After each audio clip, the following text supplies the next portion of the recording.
ورزش، سالم خواړه او روغ زړه د عامه روغتیا وزارت د عامه پوهاوي نوی اقدام. زړه ناروغي د نړۍ په کچه د انسانانو د مړینې له عمده لاملونو څخه ده، خو د منظم ورزش، متوازن خواړو او مناسب ژوند طرز په مرسته یې مخنیوی ممکن دی. د همدې موخې لپاره د عامه روغتیا وزارت د لسګونو ورزشکارانو په همکارۍ د عامه پوهاوي یو مهم اقدام ترسره کړی دی چې موخه یې د خلکو د پوهاوي لوړول او د زړه ناروغیو د خطر د کمولو هڅه ده. د عامه روغتیا وزارت له لوري د دې عامه پوهاوي اقدام پر مهال لسګونه ورزشکاران د ښار په عمومي لارو کې راټول شوي وو څو خلکو ته د زړه ناروغیو د مخنیوي او د سالم غذایی رژیم د ارزښت په اړه عملی پیغام ورسوي.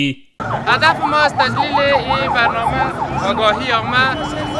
و مردم است که مردم را تشویق کنیم به ورزش و همچنان رژیم غذایی درست. خاطر بر علاوه ورزشکاران ما باید مردم عاممان به ورزش رو بیارن به خاطر کنترل امراض قلبی، فشار و دیگر امراض. د عامه روغتیا وزارت د ساري ناروغیو د کنټرول او مخنیوي امر ډاکټر محمد سامع کریمي وایي د دې پروګرام له لارې هڅه شوې چې خلک د زړه ناروغیو د لاملونو، خطرونو او د ځان ساتنې لارو چارو په اړه روښانه معلومات ترلاسه کړي. محفل امروز ما دو برنامه داشتیم، یکی برنامه که در داخل وزارت افزایش آگاهی عامه داشتیم و یکی هم با همکاری ریاست محترم تربیت بدنی ورزشکارا را خواسته بودیم که اونا در از چاری سطح تا قاضی پلازا یک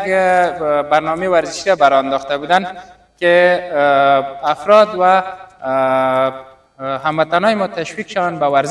ورزش بکنن تا اینکه قلب سالم داشته باشند و همچنان غذای سالم مصرف بکنن، از غذای سالم کم چربی کم و از شیرینی باب اضافه استفاده نکنن. احصایې ښیي چې هر کال نږدې 18 میلیونه کسان د زړه ناروغیو له امله خپل ژوند د لاسه ورکوي، خو د سالمو خوړو، منظم ورزش او د ژوند متوازنې طریقې په مرسته دا شمیره د پام وړ راکمیږي. دغه ډول عامه پوهاوي اقدامات نه یوازې د خلکو د روغتیا په خوندیتوب کې مهم رول لري، بلکې د ټولنې د روغتیایي کلتور د پیاوړتیا او د عامه همکارۍ د رامنځته کولو لامل هم ګرځي. د روغ ژوند، سالم غذایی رژیم او منظم ورزش فرهنګ کولی شي د زړه ناروغیو د مخنیوي تر ټولو اغېزمنې لارې وګرځي، ځکه روغ بدن خوشحاله ژوند ته لاره هواروي.